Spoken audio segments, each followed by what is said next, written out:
Bonjour à tous, bienvenue à un nouvel épisode de Communiste en tabarnak. Moi, c'est Vincent Moi, c'est Gabriel. et on est tous deux militants de la Ligue communiste internationale. Et aujourd'hui, on veut faire une vidéo, peut-être en deux parties même, sur la Chine. Évidemment, avec tous les changements géopolitiques auxquels on assiste, la Chine tient une place centrale, évidemment, dans tout ça. Et puis notamment dans la gauche marxiste, il y a quand même pas mal de débats en ce moment au niveau de c'est quoi la Chine, en fait? Ouais. Comment l'approcher? Évidemment, dans la gauche marxiste, mais même juste la gauche générale, la tendance dominante dans laquelle on voit, c'est la Chine est une puissance impérialiste. Le monde est caractérisé par des rivalités interimpérialistes. On en a parlé il y a quelques semaines. Donc, bon, évidemment, il y a aussi des staliniens, il y a aussi certaines ailes qui ne sont pas d'accord avec ça. On peut peut-être les laisser de côté un petit peu pour aujourd'hui, mais on veut vraiment faire un peu euh, une dive un peu sur la Chine comme Ouais. telle. Et en particulier, aujourd'hui, on veut essayer d'expliquer pourquoi est-ce que, selon nous, c'est une grosse erreur de penser que la Chine est impérialiste Ouais, et de mettre un peu la Chine et les États-Unis au même niveau. ouais, Parce que c'est la conclusion de beaucoup des analyses. ouais. C'est ça le résultat. Mhm, mhm. Donc, ben, je l'ai un peu mentionné, mais c'est ça. La gauche est dominée vraiment par cette conception que la Chine est impérialiste, que la Chine est montante, que la source un peu des tensions mondiales, c'est le combat entre la Chine et les États-Unis au niveau de qui va dominer la planète. Bon, il y a plusieurs variations de ça, mais c'est plus ou moins ce qu'on entend Ouais. un peu partout, hein. Ouais. Et si on commence un peu avec un point large, comme pourquoi est-ce que c'est si important de discuter de ça? Et on va rentrer un petit peu dans la théorie, dans le côté théorique de cette Ouais. question. Mais le but de la théorie, c'est avant tout d'informer la pratique. Mm. Et le problème avec penser que la Chine et les États-Unis, c'est fondamentalement le même genre, tu sais, le même genre de choses, c'est que ça t'aide pas du tout à comprendre le monde et à intervenir dans le monde. Mhm.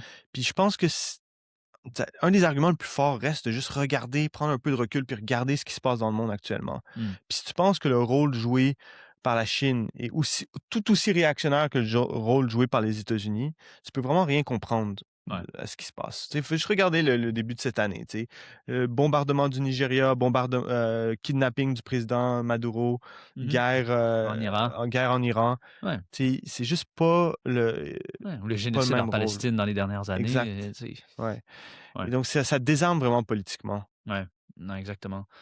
Euh, Ouais, je pense que juste à regarder un peu les tendances géopolitiques, qu'est-ce qui se passe dans le monde, c'est drôle un peu parce que ça semble tellement évident, en tout cas pour nous, que c'est vraiment les États-Unis qui sont la puissance hégémonique, qui sont Ouais, vraiment la source des troubles et ouais, de l'instabilité dans le ouais, monde et que la Chine, en fait, fait pas grand-chose. ouais. Mais En pourquoi fait, un peu d'après toi, il y a une telle dichotomie, une telle ouais, ben écoute, séparation je entre... pense que souvent, tu sais, t'as ce côté avec les groupes marxistes où la théorie devient presque un fardeau, tu Ouais, sais, où on s'enferme dans des dogmes euh, comme d'analyse mhm, et qui en fait permettent, qui masquent en fait ce qui est ouais, en train de se passer. Parce que même au niveau de commentateurs bourgeois, bon, les commentateurs bourgeois, eux, ils ont le contraire. Tu sais, ça change tu sais, d'un jour à l'autre, ils peuvent aller d'un extrême à l'autre. mhm, Mais même au niveau, tu sais, plusieurs commentateurs bourgeois font le point que tu sais, ils peuvent quand même identifier le rôle des ouais. États-Unis comme l'agent principal du chaos. Tu sais, en fait, c'est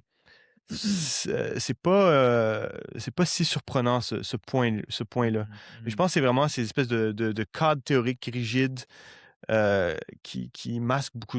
ouais, ouais. Je pense qu'en général, il y a peut-être une peur aussi de capituler tu sais, tu veux pas être soft sur Ouais, les dirigeants de la Chine ouais, et du Parti communiste chinois, puis ouais, ouais. mais bon. Je pense que c'est un autre côté, évidemment. Ouais. Peut-être dans notre prochaine vidéo, on se tourner un petit peu plus sur ce côté-là, sur le Parti communiste chinois. C'est Mhm. quoi son rôle? Ouais, Qu'est-ce qu'est la Chine vraiment? ouais. Parce que, évidemment, nous, tout en reconnaissant que la Chine et les États-Unis, c'est pas du tout la même chose, Mhm. ça fait pas de nous des défenseurs du régime chinois. Ouais, Et c'est le problème qu'on voit beaucoup dans la gauche, c'est que c'est souvent comme ça que le débat est posé. C'est ouais. soit tu dis on est contre tout le monde, Mhm. ou t'es campiste, ou dans le fond, tu dis bon, la Chine, c'est plus Ouais, progressiste, et donc nous, on va soutenir la Chine ou la Russie ouais, contre les États-Unis. ouais, C'est-à-dire qu'on va pas critiquer ouais. le régime de ces pays-là. Soit tu soutiens Trump, soit tu soutiens Xi Jinping, ou alors Ouais, les deux, c'est pas bon. Genre, exactement. c'est un peu ça les différentes places Ouais, dans le débat. ouais, Ouais, donc on va faire une vidéo aujourd'hui. On va se focaliser sur la question de l'impérialisme des relations internationales. théorie, mais aussi géopolitique au niveau du rôle de la Chine. Je pense que dans notre prochaine vidéo, ouais, on peut se focuser sur l'économie chinoise comme telle. Nous, on pense pas en fait que c'est pas un régime capitaliste au sens traditionnel du sens, au sens traditionnel du terme, pardon. Donc, anyway, on reviendra sur cette question. On Ouais. va mettre cette question-là de côté pour aujourd'hui. Beaucoup de nos arguments sont basés sur un article qui s'appelle La nature de classe de la Chine, qu'on a publié en 2024, en fait, mais qui est quand même un long article qui répond à ces deux questions-là. Le lien est dans la description si vous êtes intéressé. Donc, sans plus tarder, donc on a parlé un peu de très, très rapidement là, de qu'est-ce qui se passe un peu dans le monde et puis comment c'est pas la Chine, en fait, ne joue pas le rôle d'une puissance impérialiste au même titre que les États-Unis. Ouais. Ça me semble évident. Mais rentrons un petit peu plus profondément, peut-être, parce que dans la gauche marxiste, en général, et même en dehors de dans la gauche en général, ce qui fait débat en général, c'est pas tant la définition de l'impérialisme, comment approcher l'impérialisme. Euh, dans la gauche marxiste, Lénine fait encore figure d'autorité. Puis tout le monde est d'accord avec son pamphlet, L'impérialisme, stade suprême du capitalisme, reste encore le point de référence pour tout le monde, correctement d'ailleurs. Je peux juste lire un peu comment Lénine, lui, définit l'impérialisme. Mhm. Pour Lénine, il explique l'impérialisme et le capitalisme arrivaient à un stade de développement où s'est affirmée la domination des monopoles et du capital financier, où l'exportation des capitaux a acquis une importance de premier plan, où le partage du monde a commencé entre les trusts internationaux et où s'est achevé le partage de tout le territoire du globe entre les plus grands pays capitalistes. Ouais. Ce qui est drôle avec ça, c'est que bon, tous les groupes marxistes, plus ou moins, ils sont d'accord avec cette définition-là. Ouais. Mais chacun a une version totalement différente de quel pays constitue une puissance impérialiste ou non. Ouais, c'est ça le débat toujours. Ouais, donc certains pensent, OK, tout le monde pense pas mal que les États-Unis est impérialiste. Il y a des différences sur la Chine, mais après ça, tu sais, plusieurs groupes qui pensent que l'Iran est impérialiste, que même des pays comme la Grèce sont impérialistes, Ouais, l'Inde. l'Inde, et donc, une totale, tu sais, tout le monde parle de la même définition, mais tout le monde a une Ouais. réponse concrète qui est différente. Et Ouais. pourquoi? Comment est-ce que tu expliques cette situation? Ben, je pense que c'est une question de méthode un peu. On peut rentrer un peu, je pense, dans la méthode, puis on pourra y venir aussi qu'est-ce que Lénine cherchait à faire avec ses définitions. Mais la méthode qu'on voit un peu partout dans la gauche, c'est un peu ce qu'on appelle dans l'article la checklist. En bon français. En bon français, c'est une liste. Tu prends les critères de Lénine. Lénine donne un certain nombre de critères dans son livre pour dire c'est quoi l'impérialisme. Il y a la fusion du capital financier avec le capital industriel. Il y a la domination des monopoles dans l'économie. Il y a l'exportation de capitaux. Il y a s'accaparer des colonies, donc c'est-à-dire une puissance militaire qui intervient à l'extérieur de ses propres frontières. Alors, bon, Lénine donne ces critères-là, et puis là, les gens prennent les critères et puis vont prendre n'importe quel pays, je sais pas moi, la Russie, ou bien prenons la Chine, comme on discute de la Chine. Est-ce que la Chine exporte des capitaux? Check. Oui. Est-ce que la Chine a une grosse armée quand même? Oui. Check. Est-ce que la Chine a des monopoles? Check. Ouais. Puis, ben voilà, la Chine est impérialiste. Mais c'est quoi le problème avec cette méthode? C'est pas exactement ce que Lénine dit?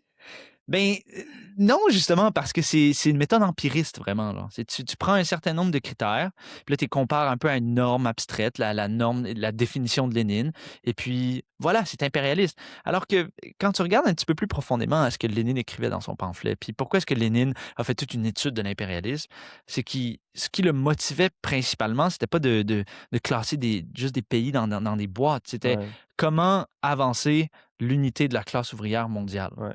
Puis je pense que ça doit être vraiment ça le point de départ, plus que juste les catégories fixes et les normes un peu abstraites.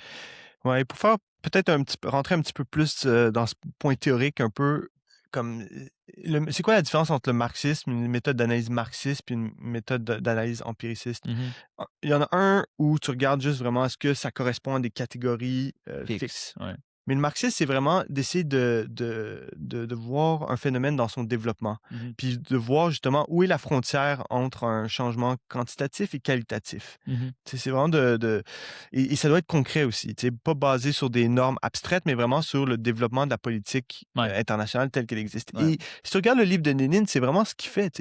C'est pas juste des boîtes, est-ce que ça correspond à tel critère ou tel critère, mais il explique vraiment l'évolution, en fait, du capitalisme dans son stade, dans son initial de développement et sa transition dans un stade supérieur impérialiste. C'est vraiment basé sur le développement concret de la réalité. Ouais. Et ce qui est peu fait, et c'est vraiment l'erreur principale de toute la gauche marxiste, c'est que on commence pas OK, c'est quoi la situation géopolitique du monde tel qu'il existe à l'époque de Lénine, et comment cette situation évolue concrètement pour Historiquement, ouais. nous amener où ce qu'on est aujourd'hui. Ouais. Ouais. Et donc, plutôt, t'as juste ces pays qui sont impérialistes qui apparaissent comme ça, comme de nulle part. Ouais. Ouais. Exact. Je pense que ça, c'est clé parce que c'est. Puis je pense qu'on peut y venir, mais Lénine, en 1916, quand il écrit son bouquin, tu sais, le monde est vraiment dominé par un certain nombre d'empires coloniaux, certains plus vieux que d'autres, Ouais. et des nouvelles puissances qui montent et qui se battent justement pour avoir des colonies. C'est comme ça qu'il décrit un peu le système impérialiste en 1916. Mais ce développement était très concret, tu sais. Donc, dans la période qui précède celle où Lénine écrit, tu sais, t'as eu certaines puissances impérialistes qui sont vraiment développées à travers une série de conflits. Tu sais, ça commence avec les guerres en Europe pour que l'Allemagne s'unifie au niveau national, où ils ont fait 3 guerres pour vraiment se développer en tant que puissance principale du continent Ouais. euh, européen. Ouais. Tu sais, l'impérialisme japonais qui est vraiment allé en expansion, qui s'est taillé une place Ouais. dans l'ordre mondial en battant le Japon. En battant la Russie. La Russie. Ouais. Et t'as les Américains aussi qui, après la guerre civile, ont vraiment étendu leur influence en Amérique et qui ont notamment battu l'Espagne pour s'établir aussi comme une puissance coloniale. Mhm. Donc, tu sais, il faut vraiment regarder l'époque que décrit Lénine est vraiment formée par ces conflits Mhm. et cette situation concrète où le monde est vraiment divisé en zones d'influence Ouais. avec plusieurs puissances impérialistes qui sont en lutte. Ouais. Puis ces 3 puissances autonomies, ils sont un peu en compétition et en friction avec l'Empire britannique puis Ouais. l'Empire français qui Ouais. se sont établis un petit peu avant, Ouais. qui ont des colonies un peu partout, Ouais. surtout l'Empire britannique, qui a des Ouais. colonies vraiment un peu, qui est vraiment la Ouais. puissance dominante à cette époque-là. Ouais. Et d'où vient la Première Guerre mondiale, bien la Deuxième aussi d'une certaine manière. Ouais. C'est des chocs entre ces puissances, à savoir Ouais. qui va contrôler le monde. Donc, faut regarder le système impérial dans son développement historique. Bon, on le Ouais. décrit à l'époque où Lénine écrit son pamphlet. Si on peut avancer un petit peu là, pour Mhm. retourner à la Chine, la Chine, parce qu'à l'époque où Lénine écrit, évidemment, la Chine est partagée justement Ouais. par ses puissances impérialistes et dépecée, en fait. Ouais. Le Parti communiste chinois appelle ça le siècle d'humiliation, en fait, où la Chine est vraiment... Ouais. ouais. La Chine est une des principales victimes, en fait, Ouais, de cette du pillage époque, impérialiste. où la Chine, historiquement, est une des zones dans le monde où le développement économique et social était le plus avancé. Et tout à coup, la Chine se retrouve totalement, comme tu dis, dépecée par les forces impérialistes. Ouais, ils gardent l'opium et tout ça. Donc, ouais, écoute, je pense qu'on doit vraiment maintenant se tourner à la situation politique après la Deuxième Guerre mondiale. Ouais. Parce que la situation mondiale change de manière dramatique Ouais. après la Deuxième Guerre mondiale. Mais si tu veux comprendre, je pense, le monde d'aujourd'hui, le système impérialiste d'aujourd'hui, il faut que tu partes de 1945, la Ouais. fin de la Deuxième Guerre mondiale. Ouais. Parce que tu as un changement quand même important depuis du système, dans le système impérialiste que Lénine, par rapport à ce que Lénine décrivait en Ouais. 1916. Peut-être. Ouais. Écoute, juste pour faire un petit bond en arrière encore, une des conséquences principales de la Première Guerre mondiale, c'est la Révolution russe, évidemment, Ouais. et le fait que la Russie tsariste, qui était une puissance impérialiste, tout à coup devient un régime ouvrier, le premier régime international ouvrier. Ouais. Et donc ça aussi, ça change énormément les choses. Et ce qui fait que, pourquoi est-ce que j'en viens à ça? Parce que c'est important pour comprendre l'ordre après la Deuxième Guerre mondiale. Ouais. Donc, la situation après la Deuxième Guerre mondiale, tu as la France qui est totalement décimée en tant que puissance indépendante. Tu as l'Allemagne et le Japon encore plus, qui ont été vraiment comme... détruits. Ils sont sous occupation militaire. Mhm. Tu as l'Empire britannique qui contrôle encore formellement son empire, mais que sa puissance réelle s'est vraiment effondrée Ouais. et ils deviennent, dans les faits, totalement dépendants de leur collaboration avec l'Empire américain. Ouais. Et donc, tu as vraiment toute cette situation de puissance interimpérialiste en lutte que Lénine décrit n'existe plus vraiment après la Deuxième Guerre mondiale. Ouais. C'est En fait, c'est vraiment... les États-Unis qui ont une place vraiment prédominante Exactement. de puissance militaire et économique massive. Ouais. Aucun de leurs rivaux arrive même à leur cheville, en Ouais. fait. Et de l'autre côté, tu as le bloc soviétique, Ouais. qui apporte une nouvelle dynamique aussi. Mhm. Mais donc, le monde est en fait divisé dans le camp soviétique Ouais. et le camp capitaliste. Ouais. C'est vraiment ce qui définit cette période historique. Ouais. Bon, sautons un peu. Ouais. Et avec la chute de l'Union soviétique, l'ordre mondial qui est encore totalement chamboulé et Ouais. on se retrouve avec une situation où c'est vraiment le bloc américain qui tout à coup domine toute la planète Ouais. sans qu'il y ait vraiment de contrepoids. Mhm. Et bon, beaucoup, y compris notre propre tendance, on pensait qu'après avec la chute de l'Union soviétique, les puissances du bloc américain allaient toutes commencer à se taper dessus. Mhm. Mais en fait, c'est pas du tout ce qui s'est passé. Si on regarde ce qui s'est passé, l'Union européenne qui a vraiment toujours été construite sous l'égide américaine, ensemble avec l'OTAN, en fait, s'est maintenu, a étendu son influence. Même chose, l'impérialisme japonais et américain ont vraiment collaboré pour pénétrer les marchés en Asie. Mhm. Et donc, tu as ce bloc américain qui est maintenu et qui se développe vraiment au niveau de toute la planète. Mhm. Mhm. Puis la Chine là-dedans. Et voilà. On n'en a pas parlé. La Chine, il faut commencer avec 1949, Ouais. où il y a une révolution paysanne qui a eu comme résultat de liquider toute la classe capitaliste. Ouais, c'était une révolution sociale, en fait, Ouais. vraiment, en Chine. Mao a pris le pouvoir, a liquidé la classe capitaliste qui a fui à Taïwan. Et puis s'est établi vraiment un système économique similaire à celui dans l'Union soviétique, Ouais. avec une économie nationalisée, planifiée, avec une bureaucratie au pouvoir qui est extrêmement autoritaire, mais c'est la fin du siècle d'humiliation. La Chine maintenant est unifiée, les impérialistes sont chassés, et puis la Chine entre dans le bloc soviétique, Ouais. d'une certaine manière. Sauf à Taïwan. Ouais, sauf à Taïwan, On évidemment. rentrera pas trop dans Non. cette question-là, mais Ouais, on pourrait y revenir tantôt, ouais. mais ouais, sauf à Taïwan, disons. Ouais. Donc la Chine fait partie du bloc soviétique. Et puis, tu sais, elle obtient une place au Conseil de sécurité de l'ONU, mais c'est vraiment juste un résultat du fait qu'elle se battait du côté des Alliés pendant la Deuxième Guerre mondiale. Mais la Chine, tu sais, à ce moment-là, il reste quand même très arriérée économiquement, sous-développée. C'est vraiment le développement économique de la Chine se produit plus après la chute de l'Union soviétique. Mais il n'y a pas vraiment de doute ou de discussion dans la gauche marxiste que en 1992, la Chine est comme une puissance impérialiste. Et personne ne pense ça vraiment, là. Je pense que c'est une notion qui apparaît un peu plus tard. Ouais. Avec, bon, là, évidemment, on pourrait discuter en long, en large de qu'est-ce qui s'est passé dans la Chine durant toute cette période, parce que Ouais, beaucoup de... mais on y reviendra dans notre deuxième ouais, épisode un peu économiquement ouais. en Chine. Mais je pense que qu'est-ce qu'il faut comprendre, c'est qu'avec la libéralisation de Deng Xiaoping, qui est un peu pris son envol dans les années 90, Ouais. la Chine, elle a vraiment cherché à se développer à l'intérieur, si on veut, de l'ordre mondial américain. Mhm. C'est vraiment ça Ouais, ça, c'est clé, je pense. et donc, bon, tu as une certaine étape avant, tu sais, le rapprochement entre la Chine et les États-Unis, Mao-Nixon. Ouais. Bon. Mais bon, ce qu'il faut comprendre, c'est que dans les années 90, tu as la Chine qui s'oriente vraiment, et un peu avant aussi, s'oriente vraiment pour développer son économie à l'intérieur du monde américain. Mhm. Et c'est assez conscient. Ouais. C'est assez conscient. On veut pas trop construire notre force indépendante. On veut pas trop faire de remous. On veut essayer de se développer économiquement Mhm. à l'intérieur du système américain. Ouais. Donc, ils rentrent dans l'Organisation mondiale du commerce à la fin des années 90 ou début 2000, en tout cas autour de ces années-là.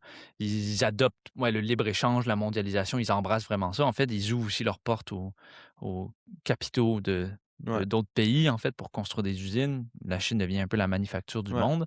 Mais je pense, ça, c'est vraiment clé à comprendre. C'est pas la Chine ne se développe pas en opposition au Ouais. système américain, mais vraiment à l'intérieur de ce système américain. Ouais. Euh, Et ça, c'est vraiment clé parce que une puissance impérialiste qui émerge, comme on a un petit peu expliqué avant, Ouais. c'est pas un processus graduel, pacifique. Ça se fait à travers des ruptures et des guerres. Si tu veux qu'une nouvelle puissance impérialiste émerge, il faut se tailler une place contre l'ordre qui existe. Ouais, ça, je pense que c'est un point vraiment important. On devrait le développer un peu plus.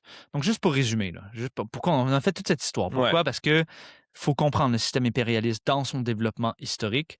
On a un peu fait ce résumé-là. Et la Chine s'insère dans ce développement-là, non pas comme une puissance impérialiste montante, mais comme un pays qui était dans le bloc soviétique et qui ensuite s'est développé, avec la disparition de l'Union soviétique, s'est développé vraiment au sein du système dominé par les États-Unis. L'Organisation mondiale du commerce, le dollar américain, le FMI, etc., etc.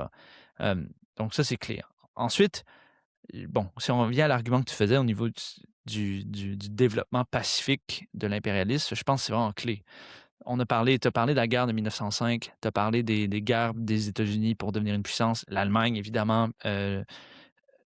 Où est la guerre qui fait en sorte que la Chine se taille une place dans le système impérialiste moderne, qui est dominé par l'hégémonie américaine? Mais il n'y en a pas. Ben, c'est ça. Ouais. Donc, la Chine ne s'est jamais taillé une place violemment. Tu sais, le système est tout dominé par les États-Unis. Ouais. Donc, si tu veux te tailler une place comme puissance impérialiste, il faut que tu pousses les États-Unis de côté. Ouais. Tu sais.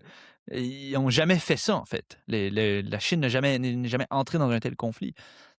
Donc c'est vraiment drôle parce que la gauche marxiste utilise Lénine pour justifier souvent que la Chine est impérialiste aujourd'hui. Mais en même temps, Lénine est vraiment clair durant tout son livre que l'impérialisme, c'est la guerre. Genre. Ouais. La guerre et l'impérialisme ne sont pas dissociables l'un et l'autre. C'est ça qui est assez ironique, c'est parce que tout le monde utilise Lénine, mais c'est quoi le but? T'sais, il faut arrêter et se poser la question, c'est quoi le but de ce livre que Lénine écrit? C'est pour argumenter contre le kautskisme, puis contre la notion que les tendances économiques de l'impérialisme peuvent mener à une politique pacifiste.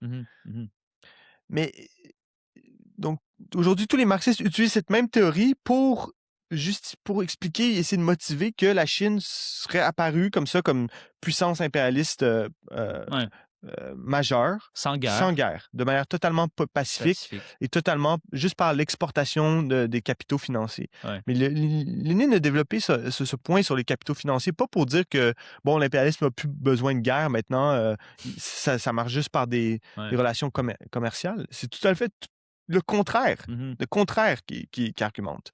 Ouais. Mais si on revient un peu à nos checklists, donc. Aujourd'hui, la Chine est une superpuissance mondiale, évidemment.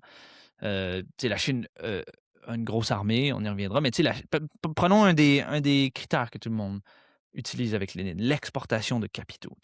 La tendance, par exemple, du RCI, le Parti communiste révolutionnaire, il dit souvent ça, la Chine exporte des capitaux, donc la Chine est impérialiste. Qu'est-ce que tu dis à ça un peu? Ouais, mais c'est toujours ça le problème avec des critères comme ça généraux, c'est si c'est ça ton critère, toute une série de pays peut être impérialiste. En fait, la quantité de pays qui exportent des capitaux, il y en a plein. L'Arabie Saoudite, le Qatar, l'Inde. Donc, ça peut pas être un critère. Il faut vraiment. Mais oui, c'est un critère, mais il faut vraiment garder le phénomène dans son développement. Exact. Mais qu'est-ce que tu répondrais, par exemple, à ceux qui disent que l'impérialisme que la Chine n'est pas totalement impérialiste encore, mais que c'est un impérialiste en construction. En gros, que c'est dans une trajectoire claire vers l'impérialisme. Écoute, peut-être qu'il peut avoir certaines logiques à cet argument. Je sais pas, pour moi, la trajectoire claire de qu'est-ce qui se passe dans le monde actuellement, c'est que la Chine est devenue une puissance économique importante, un rival des Américains, et les Américains font tout en ce moment pour essayer d'étouffer la Chine. La guerre en Iran, le kidnapping de Maduro, tout ça a à voir avec couper la Chine de ressources énergétiques clés. Et donc, l'argument que peut-être plus tard, la Chine va peut-être devenir impérialiste, pour moi, est vraiment subordonné à quelle est la trajectoire actuelle. Là. Ouais.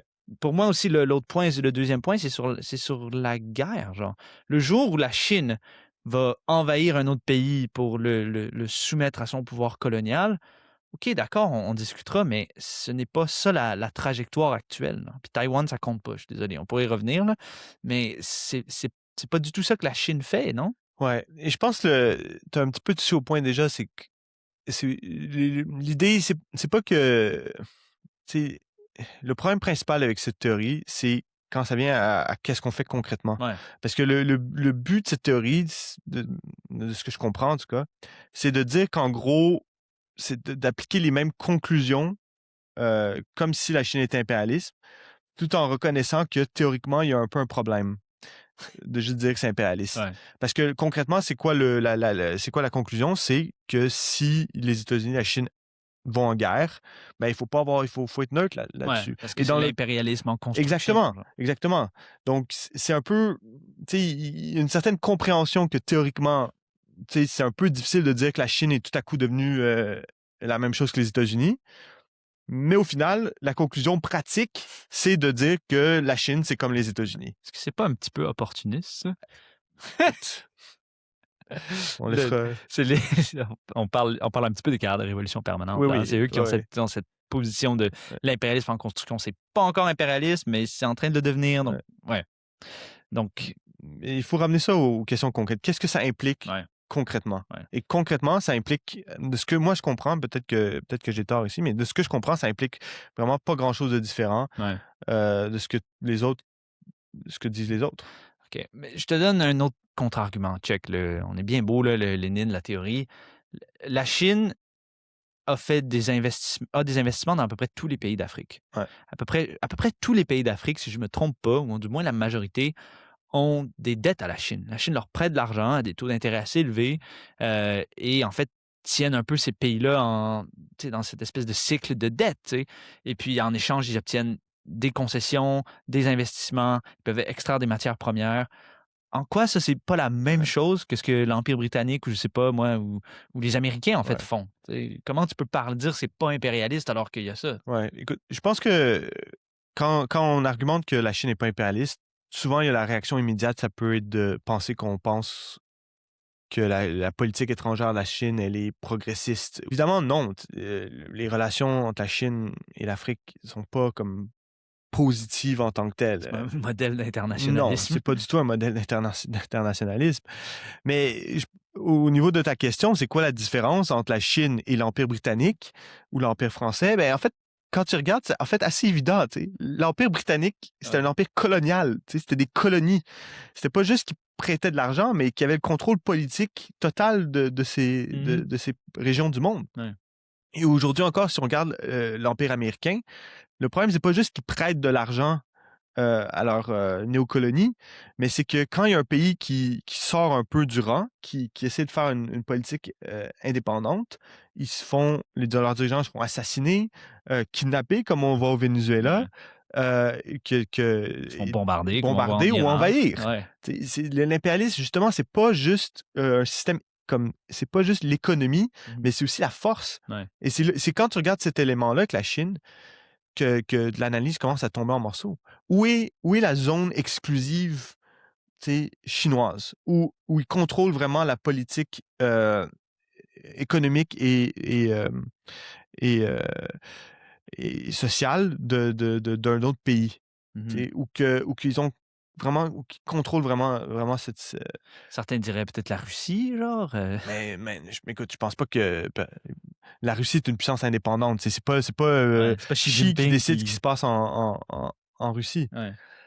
Mais tu sais, au maximum, même si tu regardes des pays comme le Sri Lanka, qui était un peu l'exemple Ouais, ouais, ouais. de contrôle chinois, c'est pas la Chine qui dicte. Tu sais, La dans les politique. négociations de restructuration de la dette, etc., qu'il y a eu au Sri Lanka, c'est pas la Chine qui a dicté tous les termes. Tu sais, Mhm. beaucoup des négociations étaient vraiment centrées sur tu sais, aux États-Unis, etc. Ouais. Sinon, un autre exemple, c'est le Pakistan, qui est souvent. Ah oui, un client chinois, genre. Mais c'est faux. La caste militaire pakistanaise est toujours très Qui ont proches. le vrai pouvoir au Pakistan, Exact. Ils ont évidemment. toujours été très proches des Américains. Ouais, tu sais. ouais. Si je peux juste faire un point sur ça, parce qu'on entend souvent ça, tu sais, la Chine en Afrique et puis le colonialisme chinois en Afrique, soi-disant.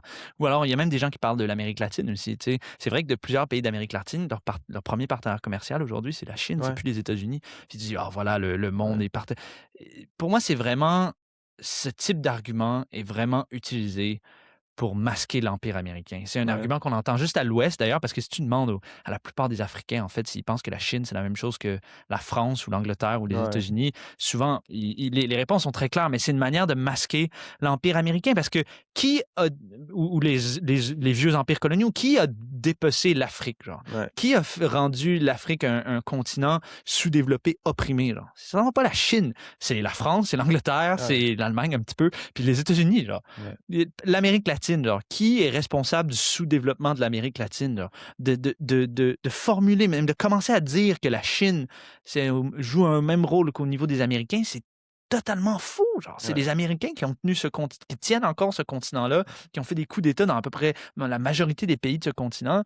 Donc, tu vois comment, en fait, politiquement, ces théories que la Chine et les États-Unis se partagent le monde, c'est vraiment une manière, en fait, de justifier ou de cacher un peu Ouais. le vrai oppresseur de ces continents-là. Ouais.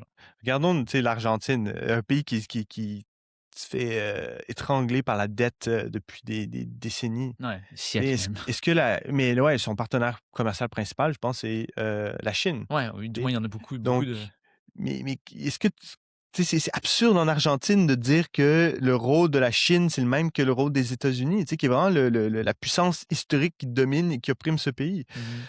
Ouais. Donc, pour moi, il y a vraiment un vrai point politique, puis je pense que c'est quand tu commences à penser dans ces termes-là que tu vois un peu le rôle politique que jouent les théories que la Chine est impérialiste. C'est vraiment un Ouais. truc qui est poussé en avant pour, ouais, ben, pour faire en sorte que la gauche ne s'oppose pas à l'impérialisme américain de manière frontale, qui Ouais. est vraiment l'ennemi numéro un d'à peu près tous les opprimés. Mais pensez-y, genre, quel pays est-ce que la Chine opprime? Quel pays est-ce que la Chine est capable de dicter Ouais. la politique économique et sociale d'une nation? Tu sais, les Mmh. États-Unis font ça dans la Plein de majorité pays. des pays du monde. Ouais. Tu sais. Ils Y sont compris en capables de Europe. dire si un pays va tracer Ouais. une ligne rouge, ils disent non, puis ils sont capables de les étrangler économiquement Ouais. ou alors militairement. Ouais. Où est-ce que la Chine est capable de faire ça n'importe où sur la planète, en dehors de ses propres frontières, là? Il y a pas un seul pays où en fait, ils ont ce type de levier-là, où ils ont mis en Ouais. place ça. Écoute, je pense qu'un des meilleurs exemples, c'est vraiment ce qui s'est passé cette année avec le Venezuela. Ouais. Le Venezuela était un des principaux partenaires économiques de la Chine en Amérique latine. Mmh. Ils ont investi des milliards et des milliards au Ouais. Venezuela. Les États-Unis sont venus, ont kidnappé Maduro. Une des premières choses qu'ils ont faites, c'est couper leur exportation de pétrole à la Chine. Ouais. Et la Chine n'a absolument rien fait. Ouais. Et c'est là que tu vois qu'il y a vraiment un problème dans cette analyse que la Chine est impérialiste. Mmh. Parce que quelle puissance impérialiste se fait attaquer ses intérêts comme ça, de manière aussi frontale et directe, et ne fait rien Ouais. en réponse? Ouais. Moi, j'arrive pas à penser à un exemple Ouais. comme ça. Surtout, on est en train de... La Chine est supposément la deuxième puissance impérialiste du monde, tu Ouais. sais. Et donc, tu as la deuxième puissance impérialiste du monde, la principale puissance industrielle du monde, qui se fait attaquer directement dans ses intérêts économiques et qui fait rien. Mmh. Moi, Ouais. je peux pas voir d'autres Mais exemples où une ouais. puissance impérialiste accepterait ça. Mais je pense que ce qui est souvent, heu mis de l'avant, parce que c'est quand même une question qui est posée par beaucoup de monde. Comment ça, la Chine fait rien? Genre, les Ouais. États-Unis sont à l'offensive, la Chine fait rien. Puis, tu sais, beaucoup de gens disent, bon, ça rejoint un peu à ce qu'on disait sur l'impérialisme en construction, mais beaucoup de gens disent, c'est parce que la Chine a un plan à long terme. Ouais. Tu sais, ils pensent pas à cette année, ils pensent à dans 10, 20 ans, ils construisent tranquillement leur économie, tranquillement se taillent une place hégémonique dans l'économie mondiale.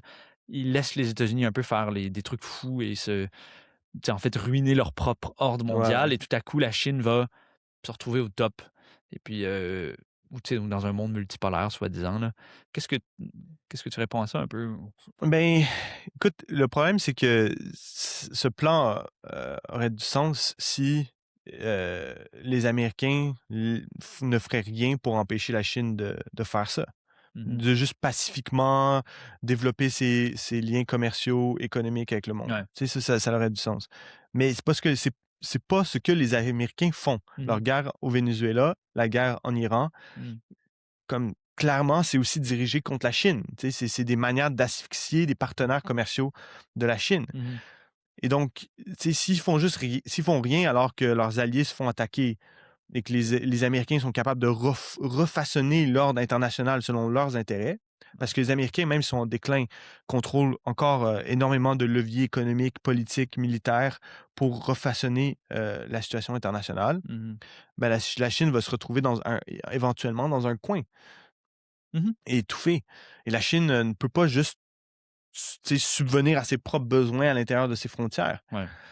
Ou du moins, c'est pas ce qu'un pays impérialiste ferait. Non, c'est ça. Historiquement, ça serait... Trouve-moi un capitaliste qui va se faire voler une grosse partie de ses intérêts économiques, puis il va rien dire, il va pas vraiment prendre de mesures contre.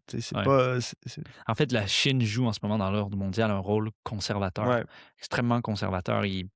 C'est eux Évidemment, ils critiquent les États-Unis, mais leur ligne de critique, c'est quoi? C'est il faut revenir à la mondialisation, il faut respecter les règles de l'Organisation mondiale du commerce, règles dont les États-Unis s'en foutent maintenant. Ils sont en train de faire pression maintenant sur l'Iran pour réouvrir le détroit d'Ormuz et avoir un retour vraiment au statu quo d'avant la guerre. Ouais. Donc, ils cherchent vraiment à s'accrocher au statu quo que les États-Unis sont eux-mêmes en train de détruire, en fait. Parce que, justement, comme on a dit, la Chine s'est construite dans l'ordre américain. Puis la classe dirigeante américaine est consciente de ça, genre. C'est pour ça que Trump fait tous ces changements-là. Il sait que s'il garde juste le statu quo, la Chine va continuer de monter. Donc... c'est ça, toute la source fondamentale du Trumpisme. C'est quand il a fait son premier discours pour lancer sa première campagne électorale, c'était ça, la Chine nous vole. C'est vraiment une attaque contre le statu quo géopolitique international. Exact. Puis, encore là, pour le soi-disant impérialisme chinois, juste va regarder aussi les bases militaires américaines dans le Pacifique. La Chine, à ma connaissance, a une seule base militaire à l'extérieur de la Chine, à Djibouti. Les États-Unis en ont plus de 800 bases militaires partout sur la planète, et dont beaucoup d'entre elles sont toutes mises pour encercler la Chine. Ils appellent ça les Island Chains en anglais. Donc, encore là, qui est le... C'est évident que la Chine est le agressé dans ça. En fait. Mais tu regardes le Pacifique, tous les pays du Pacifique sont plus ou moins alignés aux États-Unis. Soit, tu as des milliers de troupes américaines en Corée, au Japon. Tu as des liens militaires qui se renforcent avec Taïwan et aussi avec les Philippines. Tu vois vraiment l'encerclement militaire. On n'est pas en train de voir une explosion du militarisme chinois qui est en train de s'étendre à travers le monde, comme l'Empire japonais. Exact, à prendre des morceaux de territoire ici et là. Mais venons-en peut-être pour conclure un peu sur les implications politiques de tout ça. Évidemment, il a touché tout au long de notre vidéo, mais parce que, bon, là, on peut parler de la géopolitique, on peut parler de la théorie en général. Redisons un peu pourquoi c'est important, ça. Mais je pense, si on regarde un peu, quelle a été l'erreur principale de la gauche marxiste dans la dernière période historique? Quelle a été l'erreur principale? Selon nous, c'est vraiment une sous-estimation de la centralité de l'impérialisme américain. De ne pas comprendre que l'impérialisme américain est au cœur de la mondialisation et que la tâche des marxistes, c'était vraiment de construire une opposition à l'impérialisme américain. Et c'est vraiment de cette conciliation que viennent ces notions de la Chine impérialiste. C'est qui tu as touché un petit peu tout à l'heure, c'est qui a le plus intérêt de présenter la Chine comme une puissance impérialiste? C'est évidemment les Américains. Et donc, pour comprendre le monde actuel et s'orienter dans le monde actuel, il faut tirer des leçons de cette période et vraiment comprendre, encore une fois, le rôle central joué par les États-Unis. On n'est plus dans la période de la mondialisation, mais vraiment de décadence de l'Empire américain. Il faut vraiment comprendre le rôle central des États-Unis et de vraiment comprendre que c'est eux l'obstacle principal. Et toutes ces théories d'impérialisme chinois et tout ça, ça fait juste justifier politiquement une conciliation de l'impérialisme américain et de leurs alliés. Parce que, bon, OK, il y a des tensions, évidemment, entre les États-Unis et certains de ses alliés, mais fondamentalement, il n'y a pas eu de rupture et ils ont encore des intérêts partager quand ça vient aux questionnements fondamentales. Bien sûr, bien sûr. On a eu quelques commentaires aussi dans d'autres vidéos, mais il faut mettre un peu l'hystérie actuelle avec Trump un peu Ouais, de côté. Il faut qu'on regarde un peu matériellement les pays d'Europe, le ouais, Canada, le Japon, tu sais, ce qu'on appelle l'Ouest ouais, en général, est totalement lié aux Américains, militairement, ouais, économiquement.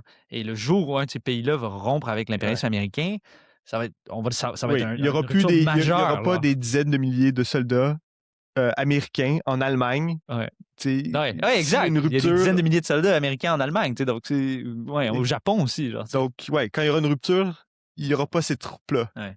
Mais je pense que c'est ça que c'est important, c'est parce que ça pose la nécessité de défendre la Chine contre Ouais, l'impérialisme américain. ouais.